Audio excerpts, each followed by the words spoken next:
We are sailing empty pockets. Mike, Tiffany, and our dog Penny. We have a 2006 Hunter 38 sailboat, and we have decided that it's finally our turn to untie the lines and go live this dream that everybody else is talking about. Yes, we are another sailing channel, but I promise you, we are a lot different than everybody else. If you would like to follow along on our journey, please like our videos and subscribe to our channel to keep updated on the latest content. Hi guys, I'm going to go over Barnegat Inlet for you.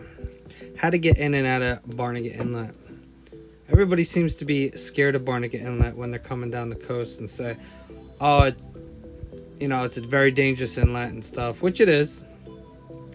But instead of going all the way from Sandy Hook all the way down to Atlantic City, you can stop over in Barnegat Bay. We're going to go over how to approach Barnegat Bay. Even coming from the south, you can get in, but it's very shallow. So I'm going to go over right now how to get in. So here's Barnegat Inlet. Here's the approach. You're going to see this buoy right here, these buoys over here. Just ignore them. This is how you're going to get into Barnegat.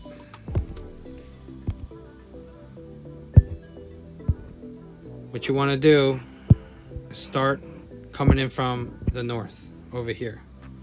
You want to approach it right to the red. This red buoy right here, which is going to be a day marker, followed by rocks. This whole landmass right here is a rock wall. So when you come in from the north. Do not come in from the south. If you come in from the south, you will probably run aground or take a wave because it's so shallow, the waves get really high. And the real only approach is this right behind this wall right here. So come in from the north, hug the wall, stay about probably 30 yards off, come all the way down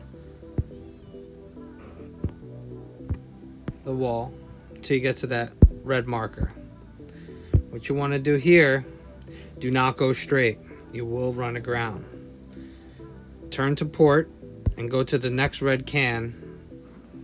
You can get really close to the land over here. It's going to be a rock wall and you're going to see the lighthouse. So when you go, you want to go to this first red can.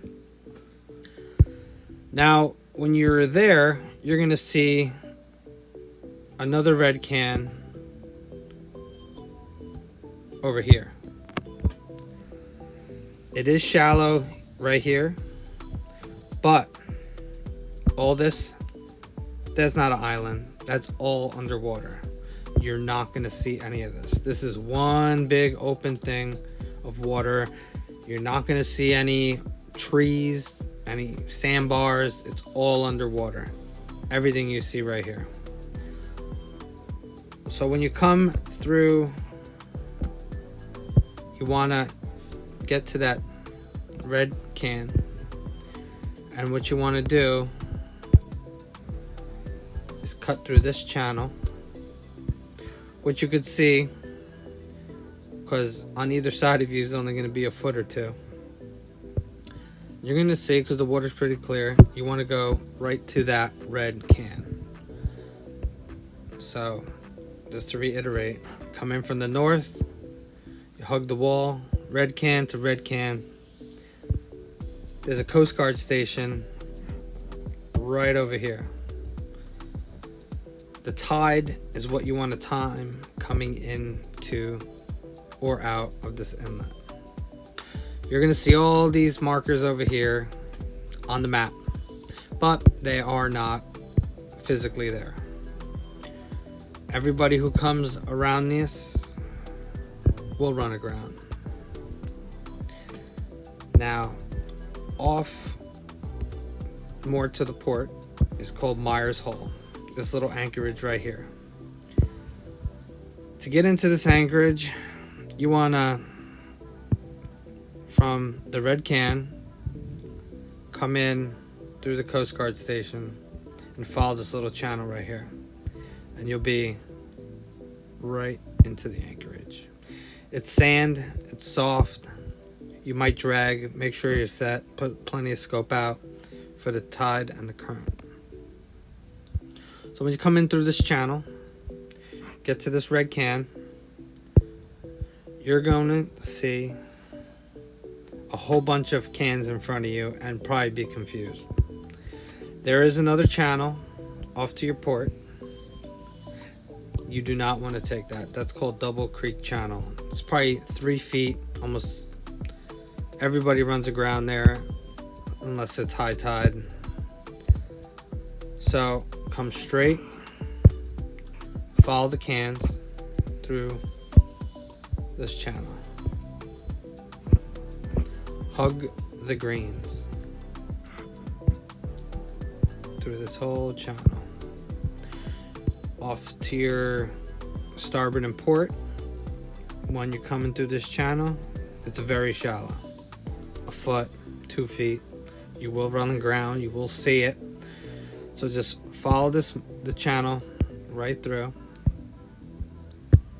It's gonna be a lot of boat traffic. Now, as you get towards the main part of the bay, you're gonna see a marker called the BI. The BI is gonna be a bunch of pilings, and it blinks at night. But what you want to do right here is when you come through this channel, you want to keep heading a little south. Try to come out and around the BI, and then make your north or south point of travel. If you do cut it short, I'm going to take number 23. If you do cut that channel, you will run aground. You're good this way with a 7-foot draft, no problem, even at low tide.